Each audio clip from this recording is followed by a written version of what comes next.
ability of SpaceX's Falcon 9 rocket and the Crew Dragon vehicle to carry people safely to and from the International Space Station. Today's mission is a test flight. While there are no actual humans on board, we're going to be executing every step of this mission as if there were. It's worth noting that for purposes of this broadcast, we will be using the terms Crew Dragon and Dragon interchangeably to refer to this next iteration of our spacecraft. The Dragon we fly for our CRS missions has already made 16 visits to the International Space Station, but this is the first time that Crew Dragon is making systems as well as the ISS interfaces. While it's docked, it'll deliver some cargo to Space Station that we've launched, but it will also bring some cargo back that the crew will pack up in Dragon on the way back home. At the end of that 5-day dock period, Dragon will depart the ISS for a splashdown in the Atlantic Ocean, where it'll be met by recovery crews and transported back to our site at Cape Canaveral. For everybody watching and following along at home, if you have a question about this mission or any of the upcoming crewed missions, we'd love to answer them later in this broadcast. You can send them in using the hashtag AskNASA on Twitter. It's currently T-minus 38 minutes and 40 seconds, and the SpaceX team is working no issues for launch. Here's where we stand on the rocket, the spacecraft, and the launch. For the Falcon 9, the critical go, no-go poll was held at about T-minus 45 minutes when the SpaceX launch director polled the teams to assess their readiness for launch. All teams are currently go for launch, and we are ready to begin propellant loading on the rocket at about T-minus 35 minutes. In fact, you may hear final instructions for the team in the background on the launch nets. For the Dragon spacecraft, earlier today, Dragon operators performed a series of checkouts across all of Dragon's flight systems, and the capsule is also currently go for launch. If this were an operational mission, late load cargo would have already been loaded onto Dragon the day of launch, which would have been earlier today, and the crew would already have boarded via the crew access arm. Once everyone is safely on board, SpaceX would retract, or you saw SpaceX just retract the crew access arm, which activates the launch escape system, and this allows the initiation of a pad escape in the event of an emergency. The range currently is supporting us for a launch today, no issues with that. With weather, there are three main categories of weather things that the SpaceX and the range looks for. One of those is upper level winds, the other is ground level winds, and the other is the anvil, cloud, and lightning rules. Right now, there's no weather constraints for launch today. So as the team has mentioned, there are no people on board Dragon today, but we do actually have one special passenger flying, and her name is Ripley. You can actually see her sitting there in the live views we have from Dragon, getting ready for launch. Ripley will be gathering some very important data for us in advance of our first crew missions, and she's also taking... Stage 2, LOX load, closing out.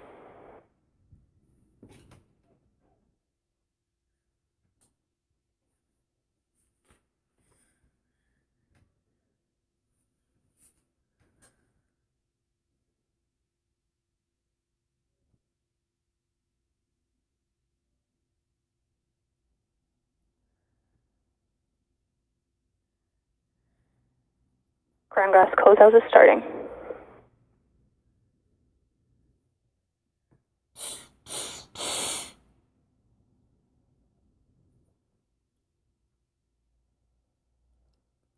Let's see. Oh my god. Startup.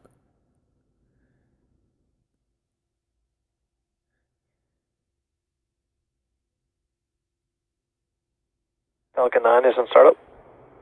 Ground gas closeout is complete.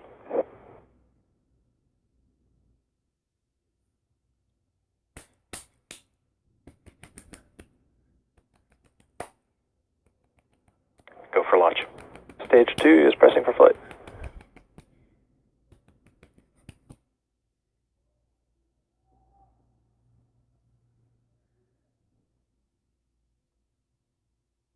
T-minus 30 seconds.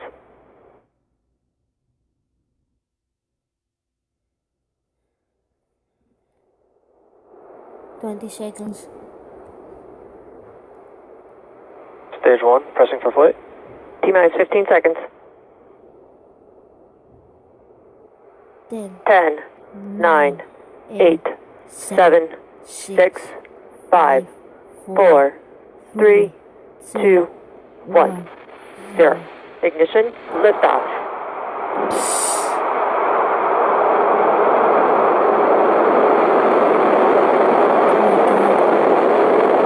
Vehicle is pitching downrange.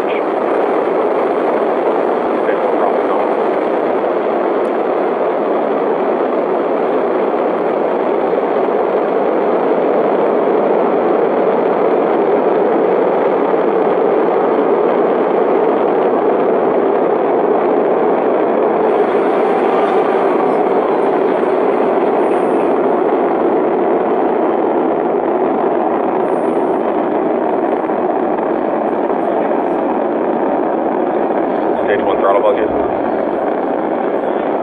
Power and telemetry nominal.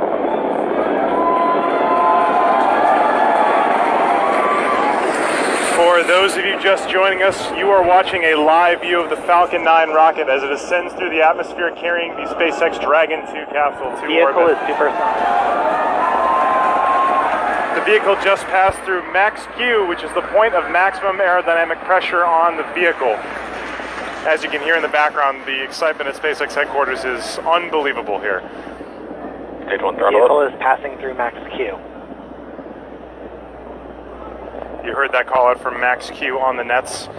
The Falcon 9 actually throttles down its 9 Merlin engines to reduce aerodynamic loads on the vehicle. It is now throttling those engines back up.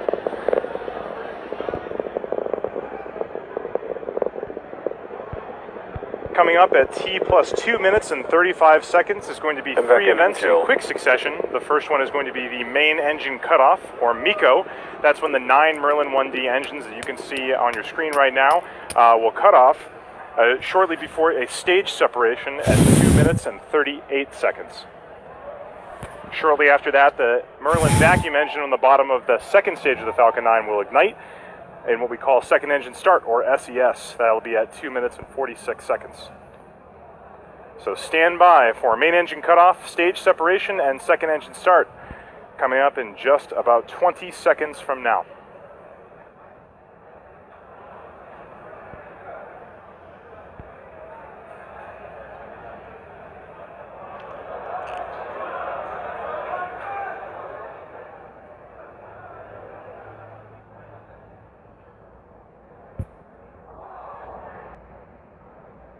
Stage